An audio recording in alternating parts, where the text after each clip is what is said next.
एक छोटे से गांव में अर्जुन नाम का एक लड़का रहता था। गांव पहाड़ों से घिरा हुआ था, जहां सुविधाओं के नाम पर बस एक सरकारी स्कूल, एक टूटी हुई सड़क और कुछ खेत थे। अर्जुन का परिवार बहुत गरीब था। उसके पिता एक किसान थे जो बारिश पर निर्भर खेती करते थे और मां घर घर जाकर बर्तन मांजती थी। घर की हालत ऐसी थी कि कई बार रात का खाना भी नसीब नहीं होता था। अर्जुन पढ़ाई में तेज था, लेकिन हालात उसके सपनों के सबसे बड़े दुश्मन थे। उसके पास न अच्छे कपड़े थे, न किताबें और न ही पढ़ने के लिए ढंग की जगह। फिर भी उसकी आंखों में एक सपना था, मुझे कुछ बड़ा करना है, अपने माता पिता को इस गरीबी से बाहर निकालना है। संघर्ष की शुरुआत हर सुबह अर्जुन सूरज निकलने से पहले उठता, खेत में पिता की मदद करता और फिर स्कूल जाता। स्कूल में कई बच्चे उसके फटे जूतों और पुराने कपड़ों का मजाक उड़ाते। तू तो मजदूर ही बनेगा, ऐसी बातें उसे रोज सुनने को मिलती। शुरू में उसे बहुत बुरा लगता, लेकिन धीरे धीरे उसने तय कर लिया कि वो इन बातों को अपनी कमजोरी नहीं बल्कि अपनी ताकत बनाएगा। रात को जब पूरा गांव सो जाता, तब अर्जुन मिट्टी के दिए की रोशनी में पड़ता। कई बार आंखें जलने लगती, नींद हावी हो जाती, लेकिन माँ का थका हुआ चेहरा याद आते ही वो फिर किताब खोल लेता। पहली बड़ी असफलता, कई साल की मेहनत के बाद अर्जुन ने शहर के एक बड़े कॉलेज में दाखिले के लिए परीक्षा दी। उसे पूरा भरोसा था कि वो पास हो जाएगा, लेकिन जब परिणाम आया तो उसका नाम सूची में नहीं था। वो टूट गया। उस दिन पहली बार अर्जुन ने खुद से सवाल किया, क्या मैं सच में कुछ कर पाऊंगा? क्या लोग सही कहते हैं? वो कई दिनों तक चुप रहने लगा। पढ़ाई से मन हट गया। खेत में काम करते हुए भी उसका ध्यान भटका रहता। पिता ने एक दिन प्यार से पूछा, क्या हुआ बेटा? अर्जुन फूट फूट कर रो पड़ा। उसने अपनी असफलता बता दी।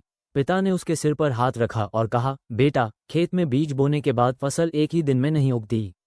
समय लगता है। अगर बीज अच्छा हो तो फसल जरूर आएगी। ये शब्द अर्जुन के दिल में उतर गए। खुद से किया वादा। उसी रात अर्जुन ने खुद से एक वादा किया, मैं हार नहीं मानूंगा।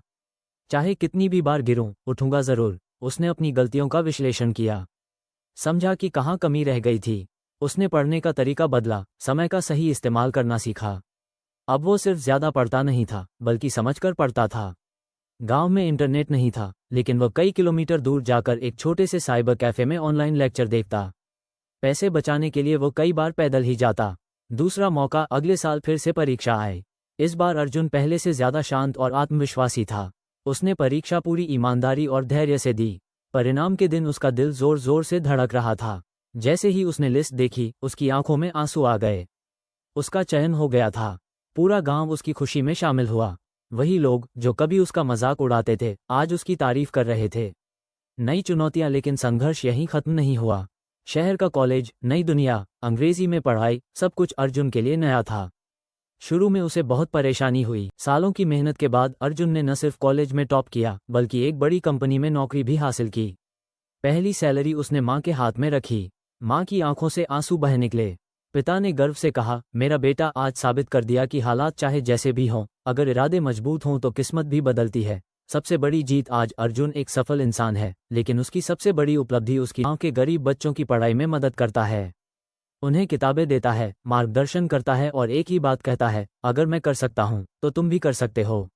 बस हार मानने से पहले एक आखिरी कोशिश जरूर करना।